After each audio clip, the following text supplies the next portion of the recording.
হাসনাত আব্দুল্লাহর ভাষায় বলতে হয় যে গান পার হয়ে গেলে মাঝি কাকদুলা ভাই। এখন আর চিনো না তোমরা মাঝিদেরকে। আমি তো আমার এক বক্তব্যে বলেছি, বিএনপি যেই হীনমন্যতাটার শিকার, আসলে বিএনপি 24-এর গণ অভ্যুত্থানের মানে আয়নায় নিজেদের ব্যর্থতা ছাড়া আর কিছুই দেখতে পায় না। এই জনগণ, এই দেশের মানুষ ফ্যাসিবাদের জাতাকলে পিষ্ট হতে হতে তারা বিপ্লবের জন্য সম্পূর্ণ প্রস্তুত ছিল। তারা বিএনপির দিকে তাকিয়েছিল যে বিএনপি নেতৃত্ব এই জনগণকে বিপ্লবের জন্য নেতৃত্ব দিবে, কিন্তু বারবার জনগণ এই বিএনপির নেতৃত্বের কাছ থেকে তারা ভীরু কাপুরুষতা সুলভ আচরণ পেয়েছে। ঈদের পরে আন্দোলন হবে, ঈদের পরে আন্দোলন হবে, ঈদের পরে আন্দোলন হবে। বাংলাদেশে আর 15 বছরে বাংলাদেশের আকাশে ঈদের চাঁদ উঠে নাই, আর বিএনপির আন্দোলনও আসে নাই। থেকে তো হয়তো তোমাদের বুঝতে একটু সমস্যা হয়। সারা পৃথিবীর অন্তত প্রবাসীদের কাছে গিয়ে একটু শুনে এসো।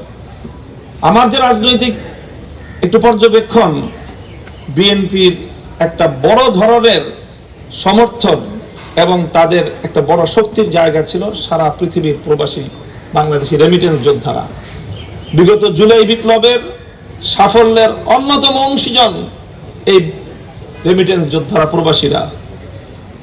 প্রবাসীরা এখন আমার তো যতটুকু পর্যবেক্ষণ 80 থেকে 90% এখন সম্পূর্ণ তারা বিএনপির প্রতি শুধু ক্ষুব্ধ না, মারাত্মক রকমের বিস্ফোরণোন্মুখ হয়ে আছে তারা। এই টোটাল যে ইয়াং জেনারেশন, নতুন জেনজি প্রজন্ম এবং নতুন যারা এবছর ভোট দিয়েছে 35 বছরের মানে কম যাদের বয়স, এই টোটাল এই প্রজন্মটাই বিএনপি থেকে মুখ ফিরিয়ে নিচ্ছে বিএনপির ভুল রাজনীতির কারণে। কথা দীর্ঘায়িত করছি না, আমি আমার কথা কনক্লুশনের দিকে চলে যাচ্ছি। শুধু একটা কথাই বলি, এই কথা তো এখনো পর্যন্ত সাংবিধানিক কোনো ব্যাখ্যাও আসে নাই এবং জাতীয় সংসদেও এখনো পর্যন্ত সরকার তরফ থেকে কোনো ব্যাখ্যা দেওয়া হয় নাই।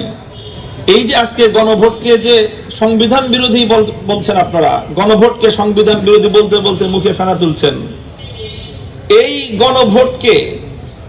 এই গণভোটের প্রতি সমর্থন ব্যক্ত করে গণভোটের মাধ্যমে জুলাই সনদকে যে আনচ্যালেঞ্জেবল একটা জায়গায় বাংলাদেশের কনস্টিটিউশনের মধ্যে অন্তর্ভুক্ত করা যাবে, এই প্রক্রিয়া যখন আলোচনা হয়েছিল সেই ঐকমত্য কমিশনে জুলাই সনদ পাস হওয়ার পরে, তো সেখানে তো সুস্পষ্টভাবেই সালাউদ্দিন সাহেব বিএনপির পক্ষ থেকে প্রতিনিধিত্বশীল বক্তব্য রেখে তারা তো এই প্রসেসটাকে, এই প্রক্রিয়াটাকে শুধু সমর্থন করেছেন তাই নয়, বরং তারা উত্থাপনও করেছেন।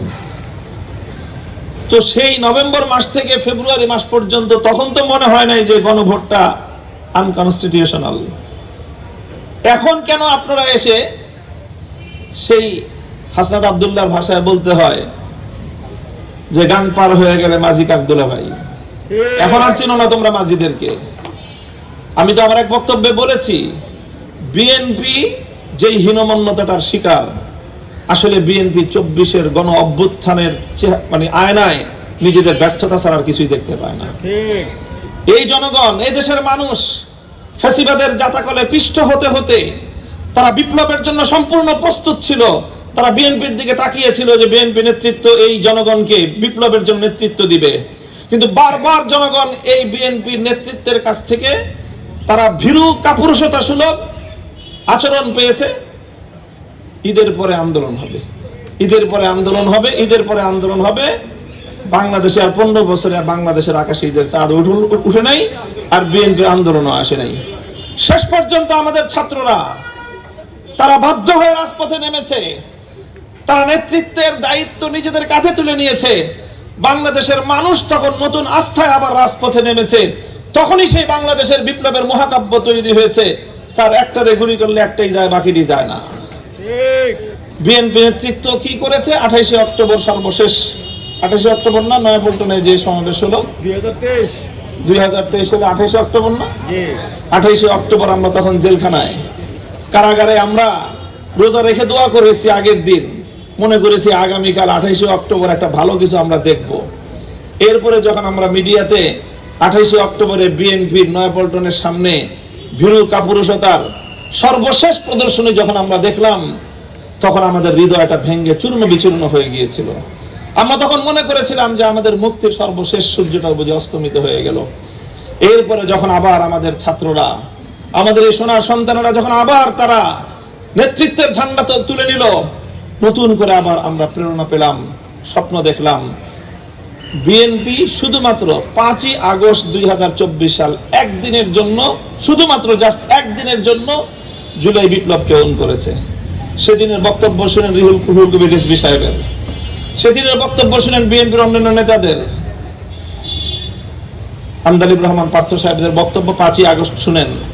এরপরে 6ই আগস্টের পর থেকে বিএনপি নেতৃবৃন্দের স্টেটমেন্টগুলো দেখেন। এরপরের দিন থেকেই তাদের বক্তব্য চেঞ্জ হয়ে গেছে। কারণ 5ই আগস্টের আকস্মিকতায় অভিভূত ছিল তারা, কারণ তারাও মুক্তির কোনো পথ খুঁজে পাচ্ছিল না, মুক্তির কোনো সম্ভাবনাই তারা দেখছিল না। 5ই আগস্টের বিপ্লবে তারা আনন্দিত উৎফুল্ল ছিল এবং তখন তাদের মুখ থেকে অরিজিনাল কথাটা বের হয়ে আসছে। 5ই আগস্ট রাতের বেলায় শুয়ে শুয়ে তারা চিন্তা করেছে আসলে বিপ্লবটা কি হলো এবং এখানে আমাদের অর্জনটা কি এবং আমাদের ভূমিকাটা কি।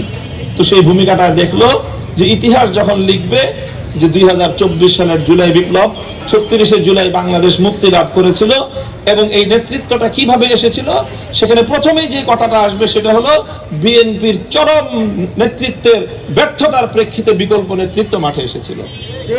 কাজেই 5ই আগস্ট 36শে জুলাইয়ের বিপ্লবের সফলতা মূলত বিএনপি নেতৃত্বের কাপুরুষতা, আপোষকামিতার এক স্পষ্ট দলিল। এই জন্য বিএনপি 24শে জুলাইকে অন্ত করেই না, বরং 24শে জুলাইয়ের বিপ্লবের এই অর্জনকে মুছে ফেলার জন্য তারা চেষ্টা করছে।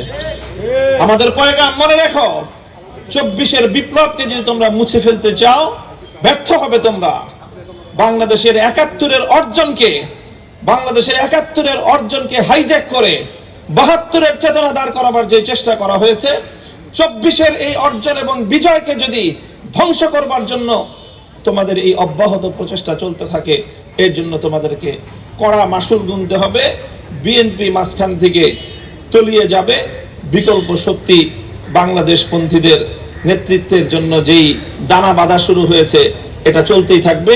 বিএনপির সামনে এখন দুটোই অপশন, এক হলো নিজেরা ভ্যানিশ হয়ে যাওয়া, আর এক হলো জুলাই চেতনাকে ধারণ করা। মাঝখান দিয়ে ভিন্ন কোনো পথ নাই। আমাদের শুভকামনা থাকবে, সৎ পরামর্শ থাকবে, নিজেদের অস্তিত্ব বিলীন করার এই পথের বিপজ্জনক আত্মঘাতী পথে তোমরা হেঁটো না, তোমরা আসো, জুলাইয়ের চেতনাকে ধারণ করো এবং গণভোটের রায় কার্যকর করার মধ্য দিয়ে জুলাই বিপ্লবকে সত্যিকার অর্থে যে শ্রদ্ধা সম্মান প্রদর্শন করা দরকার সেটা করো। সেটাই তোমাদেরকে ইতিহাসে তোমাদেরকে স্মরণীয় করে রাখবে, অন্যথায় তোমরা ইতিহাসের আস্থা করে নিক্ষিপ্ত হবে। আমি আশা করব যে এই ধারা অব্যাহত থাকবে। ওয়া আখিরু দাওয়ানা আলহামদুলিল্লাহি রাব্বিল আলামিন। আসসালামু আলাইকুম ওয়া রাহমাতুল্লাহ।